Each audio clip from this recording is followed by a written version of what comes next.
This is Pamela Look that goes doing live on the air with Emily Flood for the first time. How are you doing today? I'm doing well. How are you? I'm doing well. We've been podcasting since 2016, so we're out about 860 episodes. So we've been out here for a while, but we always find it fun to talk to new people and interesting to hear different people's points of view from around the world. And Mhm. before we get into that, I want to let people know we are a featured podcast on the Newsly platform, and we'll be on that platform in a couple hours. If you use coupon code GHOST, you can get 1 month free premium subscription there so you can stop scrolling and start listening. We are a featured podcast on Newsly. This episode will be on Newsly within a couple hours. And again, thank you for being on the show. Yeah, thank you so much for having me. Now, the focus, we like to let people know what the focus is. So, this episode is going to be Unshaming Fitness by Reprogramming Your Brain, which is a recommended focus that you had. And we want to kind of get into that for what does that actually mean? Maybe the term unshaming fitness. Yeah, so a lot of people start a fitness journey or a weight loss journey because they don't like the way that they look. And that stems from shame because we kind of grew up with a lot of messages around our bodies not looking the right way, a lot of shame around what we feel like we're supposed to look like. And that really impacts your fitness journey and your weight loss efforts because those feelings of shame, those feelings of like, I'm not good enough, there's something wrong with my body, especially as you continue on into your adult life. And a lot of people end up, you'll lose the weight and then you gain it all back. And this cycle of yo-yo dieting, which just brings people deeper and deeper into shame, where they feel like, oh, I lost the weight, but then I gained it all back. And they feel that sense of shame for not being able to just stick to it or not being able to accomplish these things that a lot of other people seem to accomplish pretty easily.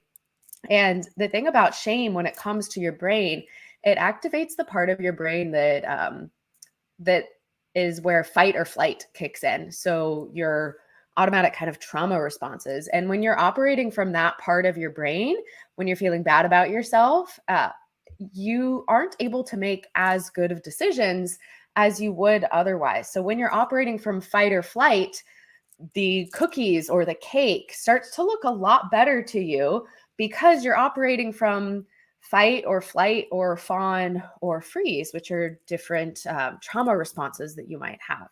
And so when you're constantly telling yourself, like, I'm not good enough, like, why can't I just do this? You're always operating from that part of your brain. And so this concept of unshaming fitness is helping you to release that shame that keeps you stuck in fight or flight and moving towards using your prefrontal cortex more, which the opposite of shame is self-love. And so when you can come from a place of loving yourself and loving your body into a fitness journey, that helps activate your prefrontal cortex, which is where good decision making comes from. And the prefrontal cortex is also responsible for like discipline and sticking with things. And again, the good solid decision making when you are coming from a place of calm within your body instead of fight or flight. And so what this might look like, because I know a lot of And we people said are like, that well, I still want to was, lose. Sorry, what? sorry, keep on going. Keep on going. Okay. I thought you Yeah. finished there, but keep on going. Mm-hmm. So a lot of people, they'll say, well, Emily, like, I still want to lose weight. I don't really like the way that my body looks right now. And that's fine. But you can still love yourself into changes. So instead of going to the gym because you hate yourself, you're going to the gym because you love yourself enough to seek changes. You love yourself enough to improve your health for your kids so that you can climb mountains, so that you can chase your kids around, and so that you can have more energy and more confidence, so that you can fit into the dress or the suit that you want. And so coming from that place of self-love and releasing shame, but we all kind of grew up in the shame paradigm where our brains are like programmed to see problems. Mm. Yeah, because I was reading about your own journey where you were working toward fitness, and then you found yourself getting into some like behaviors that weren't actually. Because when you think about fitness and exercise, well, that's always positive.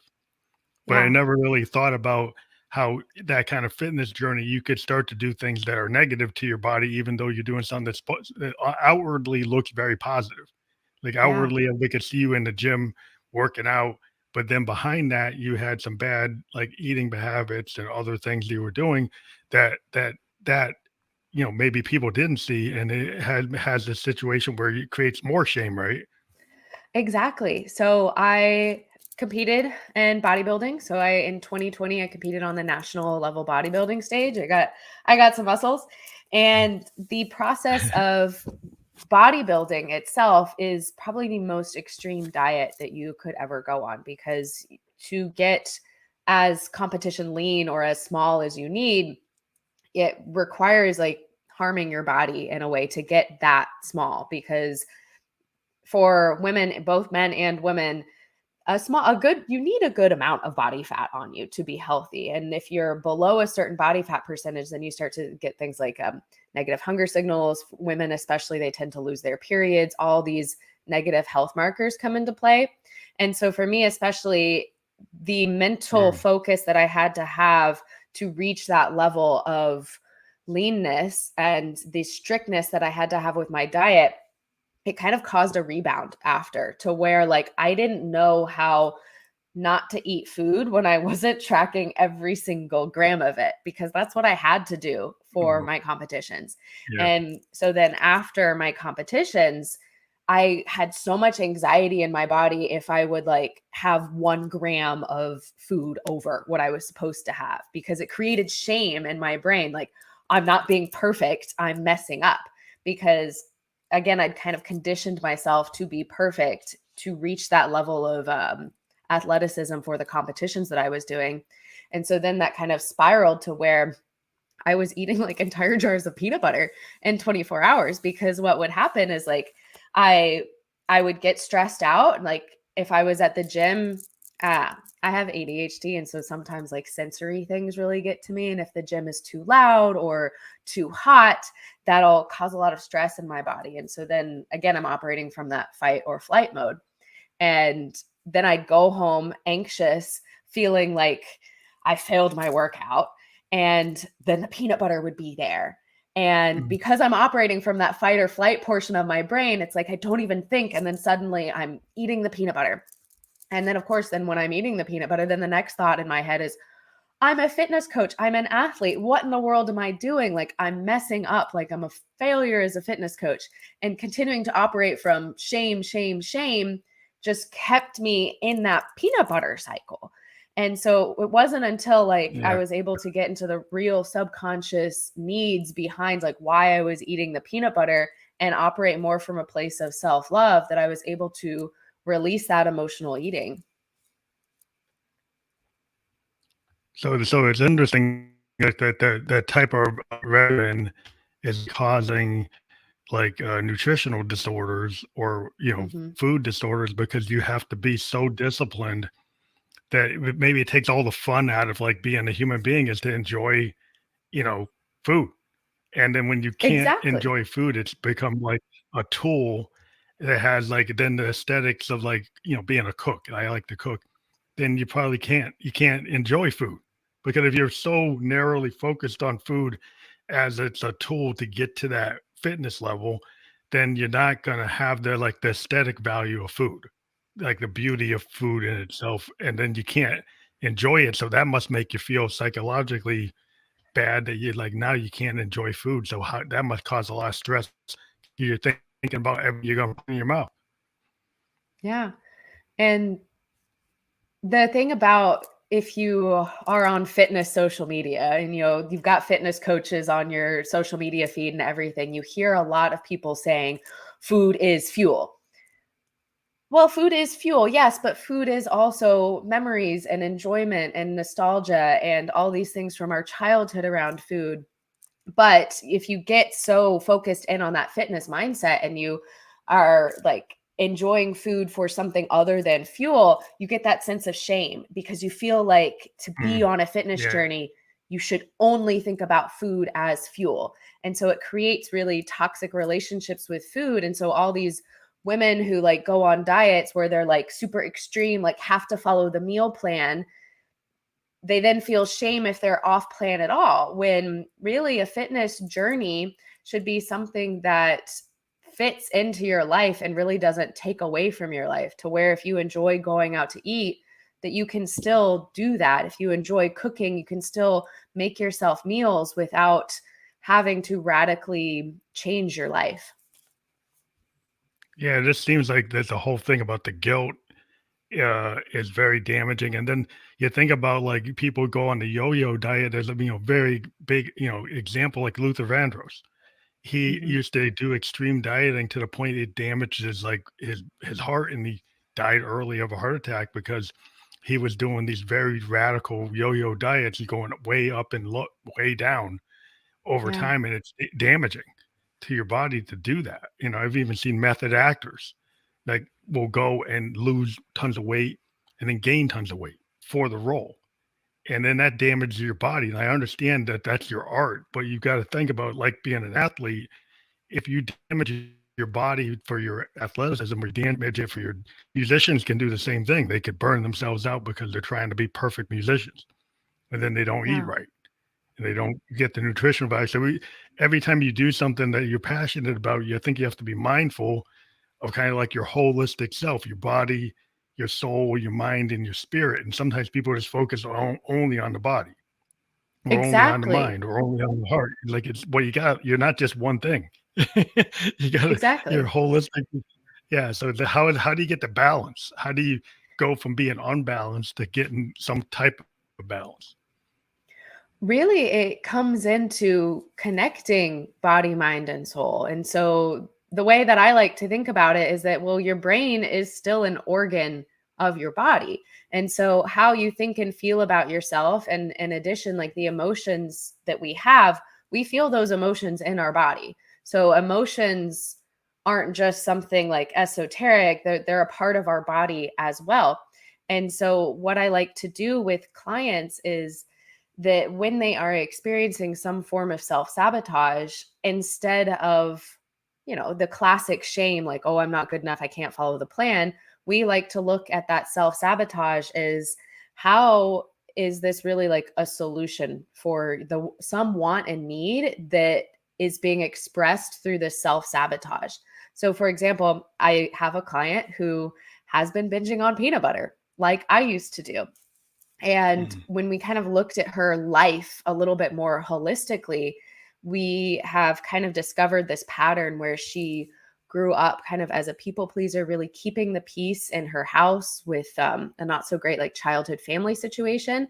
And that has progressed into her adult life where she actually experiences bullying at her workplace, where the women that she works with will make fun of what she wears if she's not wearing like the cool thing. And so she has tried her hardest her entire life to fit in. And so with her fitness journey, she's been yo-yoing where she can easily lose the weight if she goes super extreme, but she's developed what she thinks is a problem with eating peanut butter. And when we kind of dove in and used some neuropsychology techniques and like some emotional embodiment work that I do with clients, we discovered that her craving for peanut butter was actually her body's way of expressing its desire for her to just be herself. Except Mhm. she doesn't feel safe being herself anywhere else in her life. So she gets cravings for peanut butter because her body's like, okay, well, we don't really need to lose the weight because we can just be ourselves. And so it's like that subconscious need and desire that she wasn't even fully aware of is what's driving her craving for peanut butter. And so if she really desires to lose weight, then she needs to start releasing the people pleasing and trying to fit in these other areas of her life, or she'll continue to crave peanut butter. That's interesting because I've had a lot of life coaches and mentors that are on. And it always comes back to like the core problem behind what might be their parent problem, right? A lot of times it's Yeah. like you have to go look at the source. What is Mhm. the source of like alcoholism or any types of addiction? Like usually you have to, it's not just like because you like it, there's usually a deeper source of something that Mhm. happened. And a lot of people, if they never address what really triggered it, what's the real cause? So a lot of people Exactly. don't want to deal with that truth. And as long as you hide from the truth, it's kind of like it's hard to love yourself if you're not being honest in Yeah. looking in the looking glass. And like I'm And a poet. Yeah, I mean that's the poetic term, but but um did I freeze? yeah, you froze a little bit. Oh, now you're back. Oh, okay. I'm back now. But what's more is that I think people are afraid to kind of dig in and like do this deeper mindset work for their fitness journey because of shame, because they don't want to look at it because they're scared of it. Except like when we look at this client's craving for peanut butter, it's actually kind of beautiful that her body's sending her a craving for peanut butter because her body desires for her to be herself. And so that kind of takes the shame away from her binge eating of peanut Hmm. butter because her body knows that she just wants to be herself. And that's a lot more beautiful and kind of poetic than just like, you're a failure of a client for eating peanut butter. Hmm. Yeah, it's a different mindset. Whether you have to look at things and find a way to gracefully, get to the next point in your life. Because like when you're going through something, beating yourself up on everything is probably not the solution. Um, Exactly. so so a lot of times, like as a musician, like we have to understand that like most of our songs fail, right? So Yeah. the thing is, like failure is part of our creative process. So if you get upset the fact that 9,900 songs fail, keep on doing it, it's just inherently part of the creative process that it's going to be like that.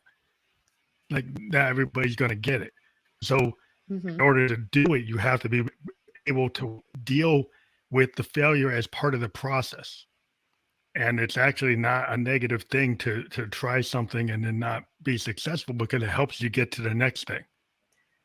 Exactly. One thing I like to tell my clients is that challenges are really opportunities. So each time they experience emotional eating, that's something that we can look into and be like, I wonder why this happened with more of curiosity than shame. Each time they, you know, film a lift and they send me a training video and maybe their squat form isn't perfect, well, that's an opportunity for me to help them get better. And so again, it helps release the shame of knowing that you're not going to be perfect, but each time it's an opportunity to grow. Yeah, because the problem with some people is like if they fail too much, then they just stop, right? Yeah. Instead of the progression to get better. Like how are you ever going to get better, as a cook, unless you break a couple eggs? Like your probably first couple versions of your cake aren't going to be it.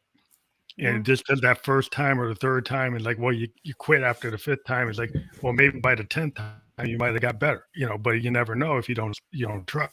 So I think a lot of times it's like that kind of analogy is like you have to kind of give yourself the space and the permission to not be. Yeah.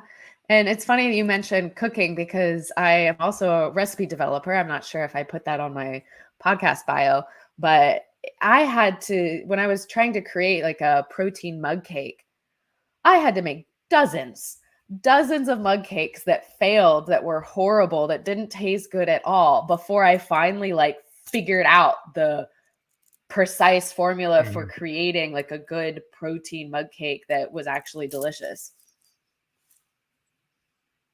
Yeah, it's very creative. Like I like to cook, I like to bake, I like to, just being a creative person, I like different outlets, to do different Mhm. things. And then sometimes like you could do things too much. Like one thing with a musician, like you could sit in the studio for 8 hours straight trying to get some bass line right.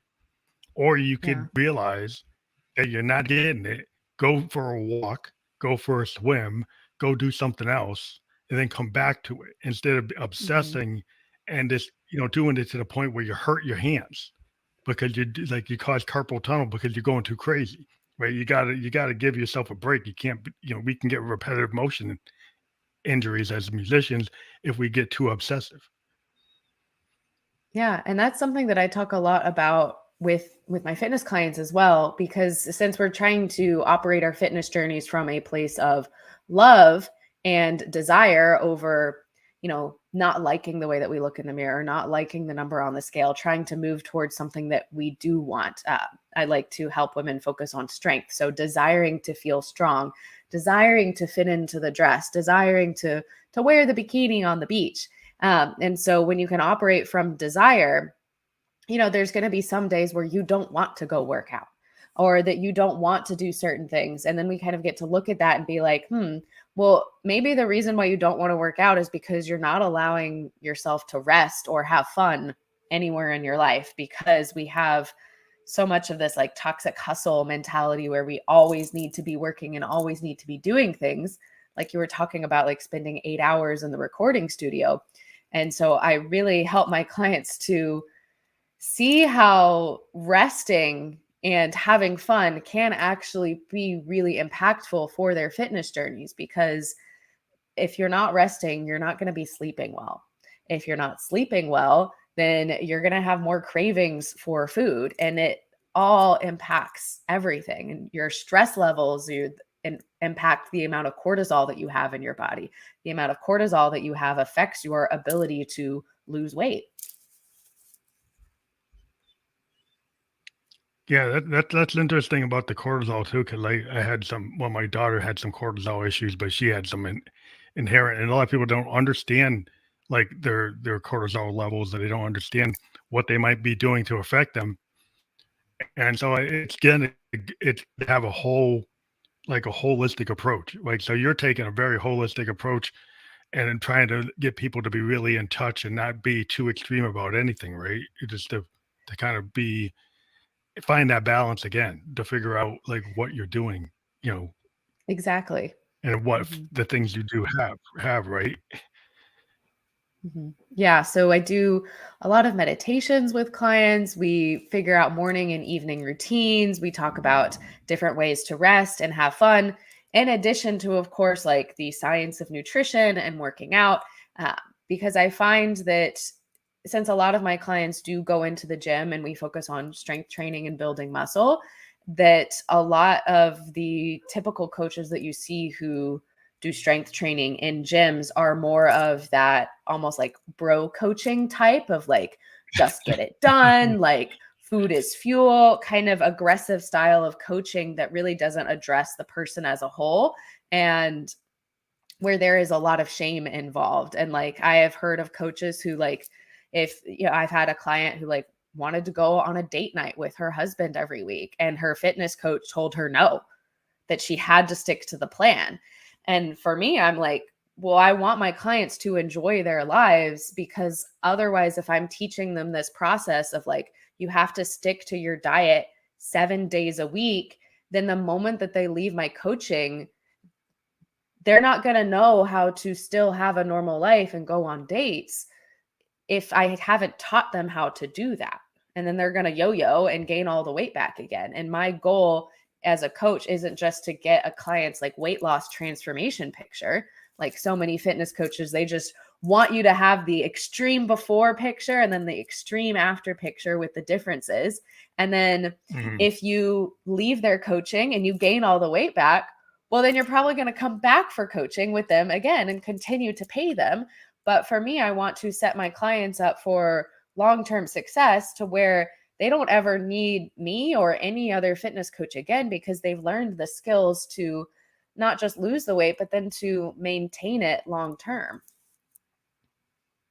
Well, that seems a more positive approach. I've actually heard therapists talk about that too, where there's certain therapists, they might get you hooked on their therapy or their processes or whatever they're doing, and then you really never gain independence or knowledge Yeah. of what they're actually teaching you. Learn it, do it yourself, right? So if you teach somebody some level of independence, like if you teach a musician how to be a producer and a recording engineer, then they don't actually have to come to you all the time. But if you're the type of person, you never really show them what engineering tricks or production tricks, because you want them to only come to you. So they become dependent on you because you never really give up the keys. You never really give up the knowledge. And so you have this kind of dependent relationship rather than actually getting somebody to, like, I don't need all these people to be like dependent on me. I want them to actually be successful. Yeah.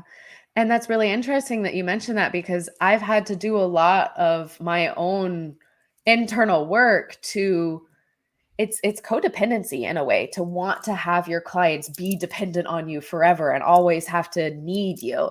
And so Mm, I've had to do a lot of work around like releasing my own like codependent patterns to feel safe with helping build up my clients' own independence, knowing that I want them to be able to do this on their own. Because if I don't do that internal work, then somehow, some way, it's going to come out like subtly where I have to do things for them. And so I mhm. work a lot with clients on like helping them to trust themselves and trust their bodies and trust their own hunger signals, to where they don't need to text me if they want to have an extra date night with their husbands. They know that it's okay and that I'm not going to be upset with them. So doing a lot of trust work with clients, so that way they're not fearing that I'm going to yell at them or be mad at them because they went off plan. Because if the whole goal is for them to trust themselves and their bodies, then there's no such thing as off plan. Yeah, because if the plan becomes like more important than all the aspects of your life, then you become addicted to the plan. And then you're Yeah. not actually, if the whole goal was to get in fit in shape so you could enjoy your life and wear the dress, wear the suit, be able to do something, but then all you do is just stuck in the narrow confines of a plan, Mhm. then you're not actually enjoying life. So Yeah. what your original goal is has become something else, and now you're addicted to the plan. And that's what happened But for me with my fitness journey, because like when I was competing and doing my bikini competitions, like I got abs, I got shredded. I went and I bought a bunch of bikinis and I was like, yes, I can go to the pool, I'll go to the beach. And then I never did, mhm. because then it was like, oh, well, I always have to go to the gym. I always have work to do on my business. And suddenly, like, I wasn't enjoying my life at all, because then the other thing that popped up was still body shame, but in the opposite way. Because then I started to get scared of going to the pool because I'm too much for people. I'm too muscular. Like I'm going to freak people out at the pool if I'm Oh, wow. going, and I'm going to make people feel bad about themselves if I am this girl with abs wearing a bikini at the pool, because that's not normal. And so that's again like Mm. work for me to have to release that like shame of being too much and that people pleasing and like always wanting to make other people comfortable, instead of just making it more about like, I just want to enjoy going to the pool. And if other people have a problem with my body or have a problem with what I'm wearing, then I don't need to worry about that anymore. That's kinda like the idea well, when you're a creative person, you can either try to be you or you can Hmm. try to clone somebody else, right? And Yeah. so a lot of times, because of the way the industry is, it's like, "Oh, the top 20 is this."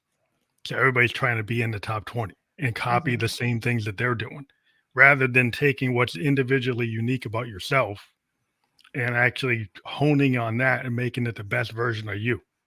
So I always try to get Exactly. at people to say, I'd rather be a producer that doesn't try to clone what's going on, but take what you give me as your demo and say, I'm going to make the best version of that demo, the best version of you. And then Hmm. that is uniquely you and it doesn't sound like anybody else. And you shouldn't be scared that it doesn't sound like anybody else because it's you. And then you got to be confident enough to present yourself and not be scared of that, which I think is Yeah. similar to what you're talking about. Yeah, and I have to do continual work around that, because the first social media platform that I got into was Instagram. And Instagram is very much that almost like picture perfect place Mhm. where Yeah, everybody the wants to. algorithm, like I don't know if it's, I feel like it might be different today, but when I kind of got started on Instagram, like you wanted the picture perfect feed, you wanted everything to look nice. And so for me, I felt it. I still feel sometimes that it's hard to be myself on Instagram, and TikTok has been a great platform for me to be more myself. Be And yourself, yeah. yeah, More and unique. I've been very celebrated. Like the TikTok algorithm has been wonderful for me and like has absolutely taken off, because it celebrates people being themselves more than Being Instagram different. necessarily does. Yeah, yeah, And yeah, definitely. The algorithm on Instagram tends to like clone. It yeah, tends to want to create a lot of clones Mhm. and TikTok seems to be more open. It's more of an Yeah. open algorithm, which doesn't have as many constraints. Or like the constraints are kind of actually people have said it's actually bad for young kids to get into that algorithm because it gets them into like bad habits or bad process, things that might not be good for them because it's not allowing individuality as much as trying to make this certain pattern that Yeah, might on not Instagram. everybody can't always be in that pattern. Yeah. So, that can be very bad if you're a young person or any kind of person that gets tripped up in that. You Mhm. can get into the shame, what you were talking about. I mean, like, the shame, whether you're 17 or you're 33, it's still bad probably for you. It doesn't matter what Absolutely. age you are. Mhm. No, there's one thing you were talking about that I wanted to kind of get into, which is a different topic, but like you're talking about how do you incorporate witchcraft into your process? And I kind of want to understand that because a lot of people say when we're doing music, we're kind of getting into spiritualism and witchcraft and like, oh, where do we get these ideas? And it comes out of the ether, it comes out of this. And so yeah, how does that, what's your vision for that? Yeah. So my favorite quote about like what being a witch is from Lisa Lister in her book called Witch. And the quote is, being a witch is being a woman in her power. And so for me, being a witch is all about empowerment and really trusting yourself and trusting your own inner authority and trusting your body essentially. And so for me, and I know for so many of my clients, they don't trust their hunger signals. They don't trust their bodies because they've been conditioned to see their bodies as wrong or something that they need to fix. And so I don't think most of my clients identify as witches at all. But what I like to do with them is the first way that I started to learn to trust myself was through pulling tarot cards and oracle cards because I couldn't trust my hunger signals. I had to track my food, right? I didn't trust my body's hunger signals to tell me when it was time to eat and when I was done eating.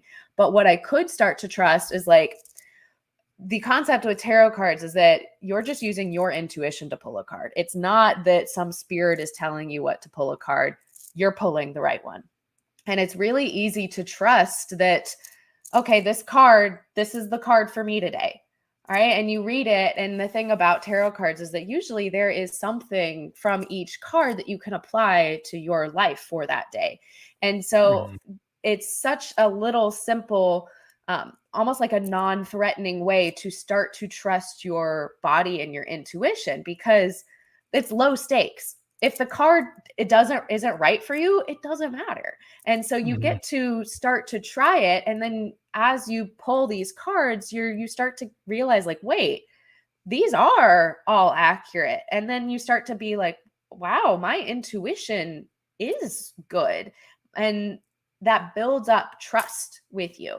And then from then, I like to do a lot of meditations with clients where, especially for fitness clients, I'll do a guided visualization meditation for them to speak to their future self or their higher self to get advice from them.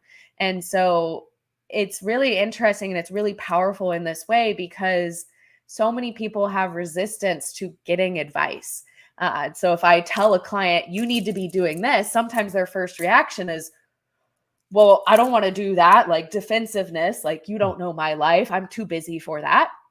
But if they get the same piece of advice from themselves in a Mhm. meditation, it just hits and impacts them differently. And they're like, oh, I do need to be doing this. And again, it helps them to build trust with themselves. And like, furthermore, if we get even more witchy and into witchcraft, like a lot of the time, spells for me and the way that I think of them, I really think of them as empowerment rituals and like spicy psychology in a way. And so I have my clients do self-love spells. You can do it, you don't even have to call it a spell, but like a self-love ritual where you are honoring yourself and honoring your body. Like even if we get like outside of fitness, you could say like doing a money spell.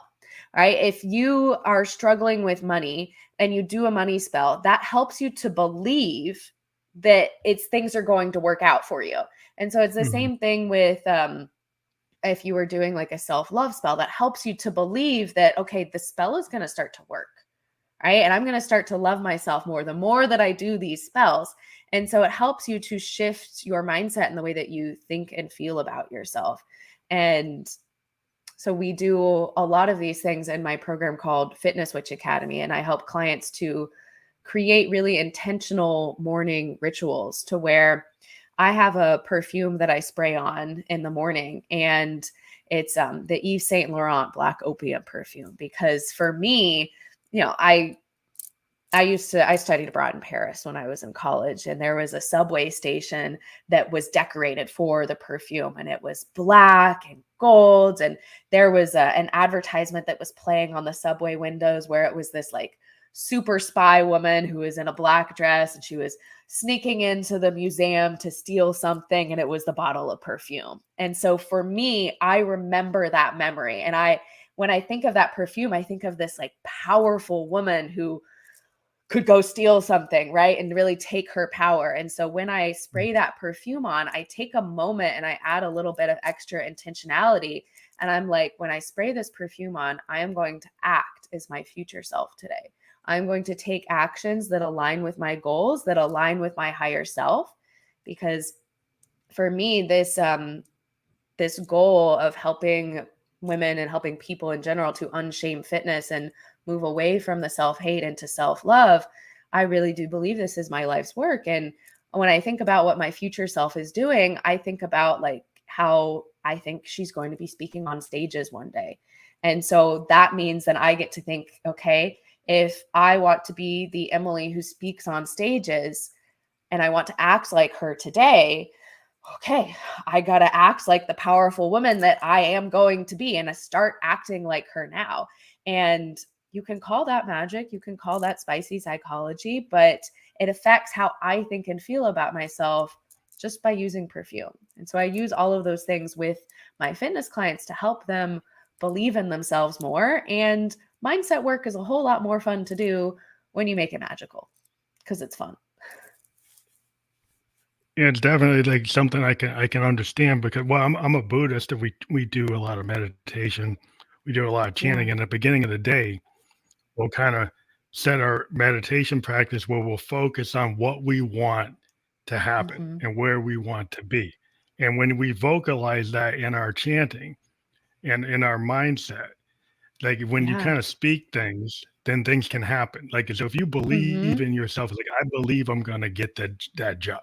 I believe that today is not going to be difficult because I'm going to get through everything because I believe I can. Then your mind, it's like a lot of mind, body elements are, because if you are down on yourself, things will start to be self-fulfilling prophecies.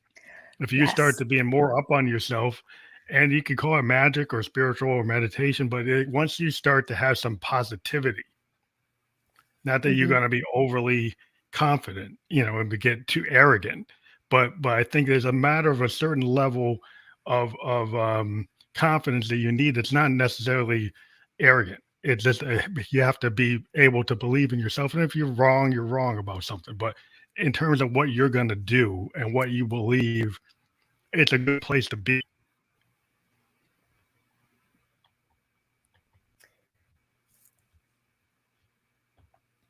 So I wanted to add, it's really interesting that you brought up the Buddhism and speaking your words, because I like to tell my clients that all of our words are magic spells, because when you get into like Buddhism and like the chakra system and everything, like when you're speaking, you're activating your throat chakra. And my words right now are, well, you're hearing my words through your headphones, and we hear sound through vibrations. And so the vibration in my voice is touching your ears. And so my words, and to all of the listeners right now, are coming out and they are touching you. And so whether or not like you consciously sense this, how I am thinking and feeling about myself right now is coming out through my vibration. So, if I came onto this podcast in a really negative like headspace, people might subconsciously sense that in a way because of the tone. Yeah. And so how we talk about musician, One of the Go things I ahead. do as a musician, I'm a synthesis. So what I do is I deal with sound waves. I do sound design. So I design my sounds from the waveforms. And understanding being a Buddhist and being kind of, well, I'm part Native American as well too.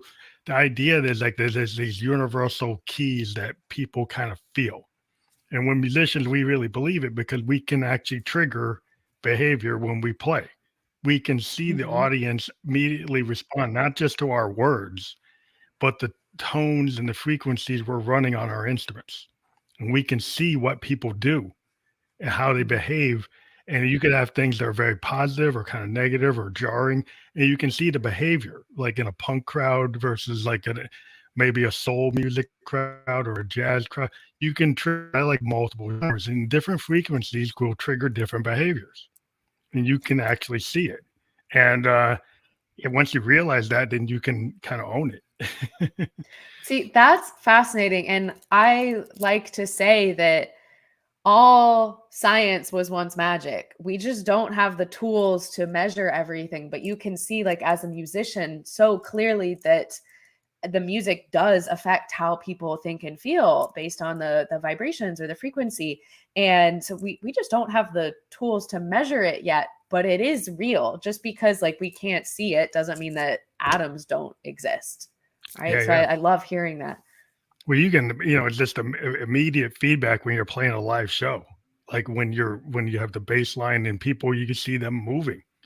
Hmm. People are triggered to just naturally dance or naturally get happy or they show excitement or they just cheer and they feel, good. Or you get, they get into like a punk or grunge rocker place and the people are kind of aggressive and you see the crowd gets aggressive.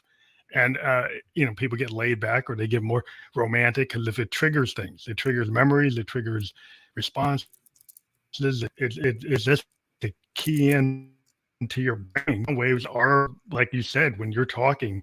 If you felt negativity, as a Buddhist, I believe that people will pick up that negativity. Yeah. And as a musician, I see it and I believe it. So yeah, maybe you can't science measure it right now, but you see the evidence of it from your own experience. Yeah. So I'm curious because you mentioned it, that you have a Native American background. Yeah, Cherokee and Blackfoot. Okay. Do you do any like spiritual practices from that? Well, the only thing is I know a lot of oral history from my great grandmother, who was Hmm. a Blackfoot, and or just kind of like spirit animal kind of connections. So Yeah. the practice I do is like this nature, listening to Gaia. Like so, if I go for a walk in a woods, I tend to be able to get animals to come up to me and have them kind of Mm, communicate with me. So they'll just come I love around, that. and because and it's just because I just have kind of like let go of the thinking and just kind of nature happen. And a lot of it is like if you become connected, then you can listen and you can Hmm. experience, and if you don't use your head as much, you kind of trust your gut, you trust yourself, you trust your soul, and then you're able to actually see things that other people feel things that other people don't feel.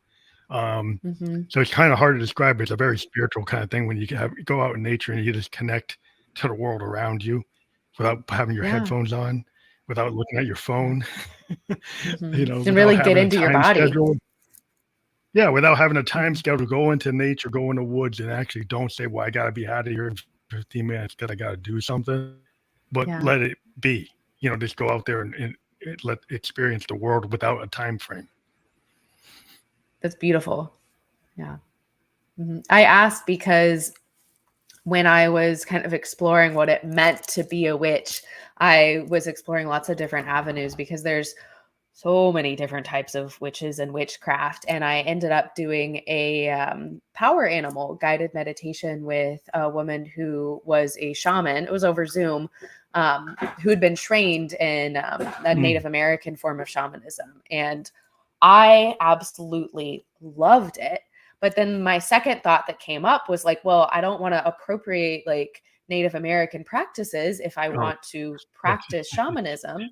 Except then I learned that it's not just Native American indigenous practices that are shamanistic, that a lot of European, like indigenous spiritual practices, what we would call paganism, had the similar. same Yeah, things. And it's so, worldwide. It's yeah. like And so, multiple even though, cultures. yeah. Multiple And so, cultures hit the same thing. yeah. And so even though we don't really have much information about like Irish shamanism or Irish paganism, the few stories that we do have are very similar. And so I practice like a lot of shamanic journey meditations using kind of more Irish mythology and everything to kind of like stay in my own lane and everything. But that is why I asked, because for me, I was really drawn to that because of how individual it was, because I don't really want to go join a coven or a religious sect or anything and have someone else tell me what to do, because I think Mhm. the powerful thing about spirituality is trusting your own inner authority and being able to get your answers from nature or your own meditations and everything. Yeah, I kind of just let the spirit animals come to me and have my own Yeah. interpretation. Hmm. And the way I look at it is like I've been formed by my great grandmother's like oral history stories, but I don't get caught up in getting into any particular Cherokee or Blackfoot practice. I just kind of I trust my gut and I trust my Yeah. the lineage within me. I kind of I'm just gonna feel it. And Hmm. like if you're a jazz musician, are you gonna go and try to describe it on the bars, or do you just play it? And a lot of times I'm a very what I call basically like a stream of consciousness type of musician, Yeah. where I could only write on the bars, right? I could do music, but I'd rather just go play it and play what Hmm. I feel at the time and just put it down and not really think about it that heavy and just kind of go with what I felt at the moment, sound, painting. And like when you're in nature, you can do the same thing. Is that you don't overthink things and you're more receptive, Hmm. then things will happen. I love that. It's kind of just people say, well, how do you explain it? Well, it's hard to explain. I Yeah. thought the best way to explain it is what I just did. Hmm. But I guess getting back into the idea of strength training and the rigor, and then also trying to like balance that rigor with the being able to have a holistic life. So Hmm. you have to have some level of discipline, but like when does the discipline become overpowering and kind of lose its positivity? Yeah. So the reason why I do strength training with my clients is because I want them to view fitness as something that can add to their lives as well. Instead of just focusing on shrinking, we can also focus on growing their strength, like physically growing stronger and building muscle instead of just focusing on shrinking.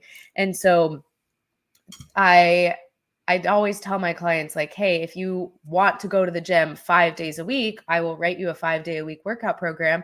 But if it ever comes at a point where like something changes in your life or your job is busier and we need to drop to a 4-day a week plan or a 3-day a week plan or a 2-day a week plan, then we can."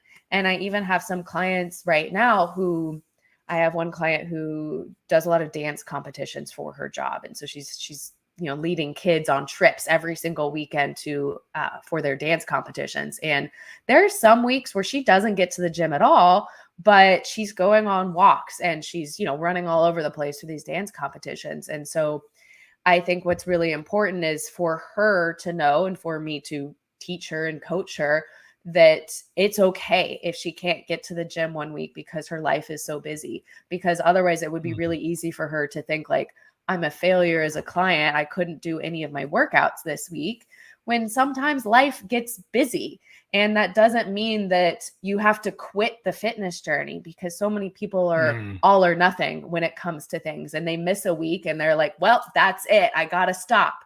When a fitness journey, it is a journey. And there are going to be things that come up in your life. And there have been weeks where, even as an athlete, where I'm not able to get every single workout in my plan or my program. And knowing that that's okay, and that I've got years and years of this ahead of me because I love it. And so Mhm. strength training might not be for everyone, but you want whatever you choose to do on a fitness journey to be something that's sustainable. So sometimes I'll have clients who they tell me like that they want to do yoga classes as part of their program, or they have a running group that they have that they really value for the social aspect. And so then I'll work with them and I'll be like, okay, if you want to go to 2 yoga classes a week, then I'll write you a 2-day-a-week workout program. So that way your life isn't taken over by the gym and you still go to these yoga classes that you really love and enjoy, because there is more than one way to have success on a fitness journey, but you want to make sure that it's sustainable and enjoyable for you, because this isn't just something that's a quick fix. This is something that is transforming your life in the long term. And like for me to maintain the level of fitness that I have, I could just go to the gym 1 or 2 days a week. Mhm. I'd be good. I don't have to keep going 5 days a week like I am now. Of course, I've got strength goals, and I've got a competition, a strength competition, not a bodybuilding competition that I'm training for. But it's very easy to maintain. Now, of course, if I stopped going to the gym altogether, then I would lose the muscle that I'd have, and will lose the level of fitness that I have. And hey, maybe one day in the future that might change. But for now, like, I value the energy that working out brings me. I value the community that I have at the gym. I love feeling strong. And so because I enjoy it, that's what makes it sustainable for Mhm. me.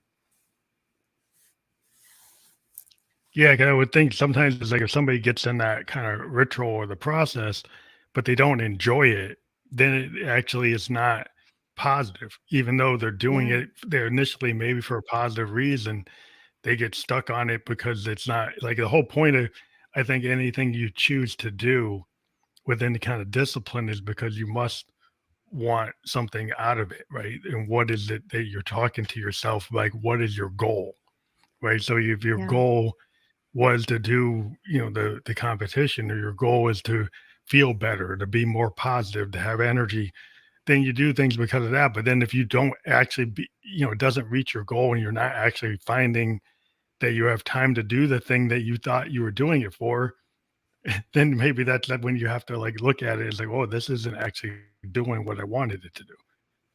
Yeah.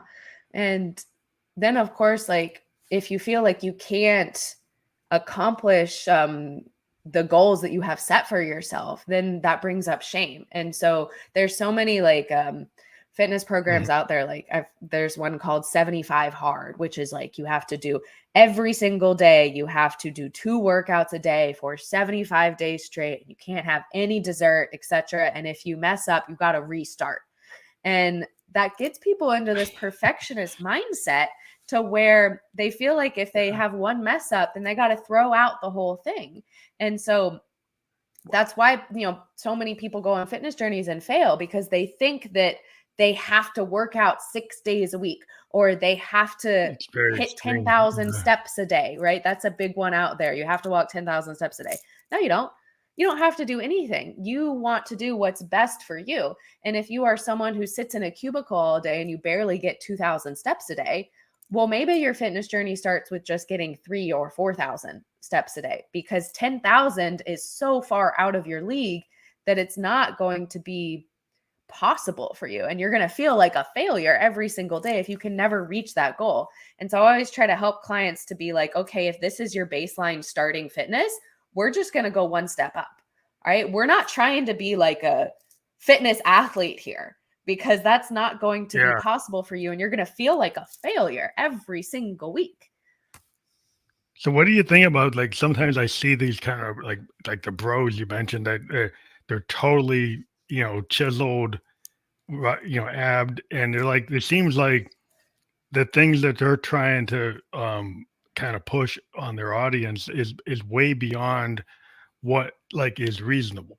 And Yeah. so like right from the start, you can kind of see, well, that must be like 50 to 70% failure rate because most people aren't going to be that guy, right? Because Hmm. that's his job and Yeah. that's not your job. Like your job is like you're probably in the cubicle. Yeah. So And how I, could we get to that? So it seems kind of unrealistic. yeah. And I think a lot of that comes down to is like a lot of people who are athletes who reach that level of fitness, that doesn't necessarily translate to being a good coach or being a good teacher. Because I know for me, one of the things that I've realized that is different about me from my clients is that I have a different mindset for my clients. I am the type of person who will just do the workout programs because I deeply desire that fitness result and the competition results that I've had so much. Whereas my clients don't think the same way that I do. And that doesn't mean that they're wrong or bad in any way, but Mm, the reason why I do so much mindset with them is because I'm trying to help them to see the type of mindset that I have to help them harness it to apply it to their own lives in a sustainable way. And so you get these coaches out there who don't realize that people think differently from them. And so mm. they just spout out like the bro, like you have to do this, you have to eat on a meal plan, you got to go to the gym and do this exact workout because that's what worked for them without necessarily thinking that that's not going to work for the average human being. Yeah, that's interesting because like you have a very open-minded, dynamic point of view that I think, like being a creator, I'm like, Yeah, oh, that appeals to me because it's like less rigid. Because like being a creative person, we're kind of ebbs and flows. It's going all over exactly. the place, and sometimes we get really intense. Like we'll do like hours and hours of practice, but then we walk away from it, right? Because we Yeah. know we're getting there's a certain amount of times you do something too much, and then you don't really get a positive result from Hmm. continuing to do it. And so you have to know you get the declining benefit because it's like Hmm. what's the benefit you're actually doing damage. So I get the idea that when you're saying that you're willing to have programs for people for like 2 days a week, maybe one day a week, like based on reality of what people Hmm. have to do. That seems like something that you could try. Like that Yeah, you would not be scared to try because it's not something that you're gonna have this high mountain to climb. That like I think that seems a way more inviting approach to me. And exactly. I think our audience is probably picking up that too. Yay. Yeah, because I have clients who, and I'm sure a lot of our listeners are going to agree with this, where I've had a client who was really scared and anxious to go to the gym, period. And um, you'll get those bro coaches who are like, just suck it up. You'll feel better after your workout. All of those like classic like fitness isms, like no one else is going to be looking at you in the gym. Everyone's focused on themselves, except that creates shame because then my client would think like, I'm bad for having this anxiety. There's something wrong with me. When Mhm. I had a conversation with her and we kind of dug into things a little bit and kind of did that emotional somatic embodiment work that I do with them. And we figured out that she was anxious to go to the gym because she experienced a lot of bullying when she was growing up. And Mhm. the gym, when you think about maybe those cliques that there were in like middle school and high school, like those jocks, the They people might who be were all athletes, the they might football be there. players, the cheerleaders, they're scary. And Yeah. that makes a lot of sense. I experienced a lot of bullying growing up as well. And so I completely understand that. And so when she was able to see that the reason why she was scared to go to the gym was because she was scared that people were going to bully her because of her childhood experiences, and she was able to validate that and release the shame, then we were able to come up with solutions together for how she can feel more comfortable in the gym. Because instead of like shaming herself and being like, oh, this is silly, this is unreasonable, she was able to tell herself, like, okay, no, it makes sense why I'm anxious to go to the gym because maybe she did have a bad experience with a jock in high school. And Mhm. now she's able to come from a place of empowerment and be like, okay, here's what I'm going to do to help me feel comfortable at the gym so that now she can go without feeling that overwhelming anxiety that she doesn't know where it's coming from. Yeah, you gotta have to you give yourself the permission or the belief. Like I have a right to be at the gym. It's just because when Yeah. I was in gym class, all the jocks made me feel bad because I wasn't doing the push-ups right or it wasn't as graceful as they were. That I'm Yeah. not gonna care about that because I'm doing it because I need to do it for me, and it's Hmm. not about what anybody else thinks. I'm where I am. I'm definitely gonna get better, and it's in my own journey.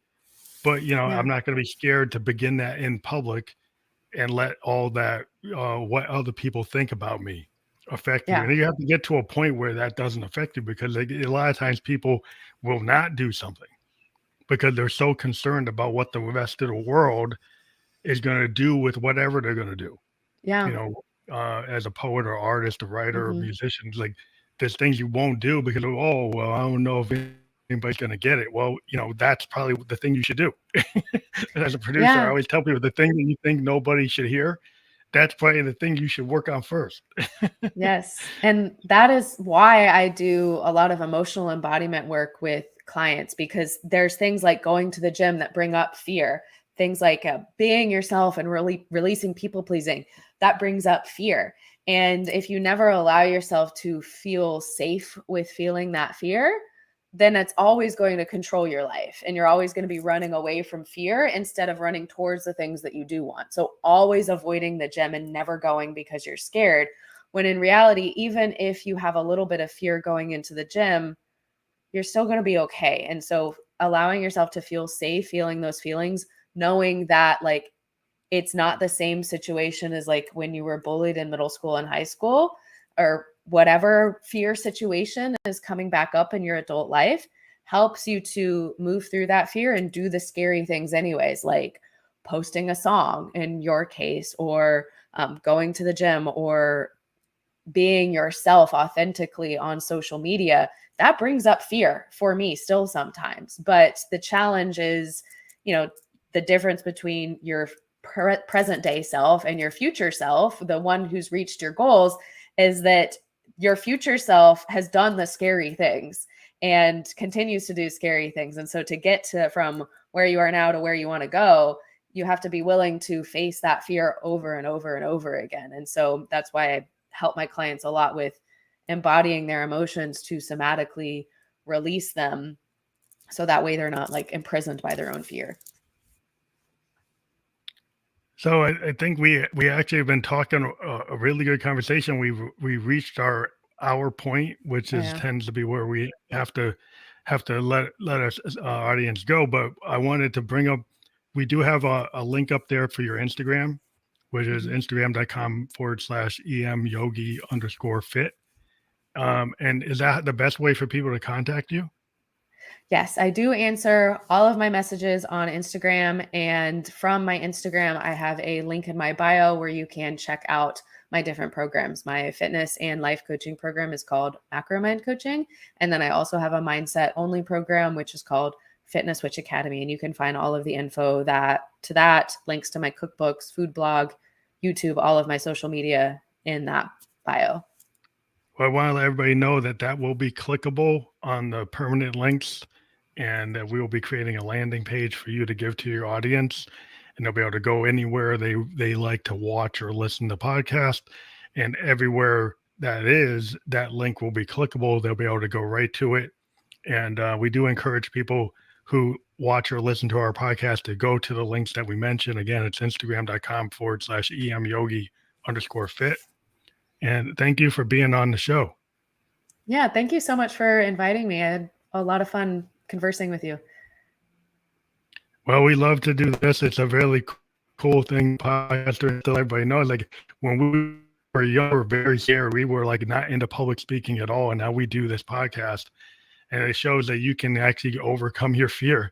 So Yeah. anytime if you challenge yourself, you can actually end up doing something that you enjoy, that you might have been the most fearful thing in your life. Was like public speaking, and then you end up doing it all the time. Yeah. So, I love that. Okay. so thank you again Thank for you so being on the much. show. Okay.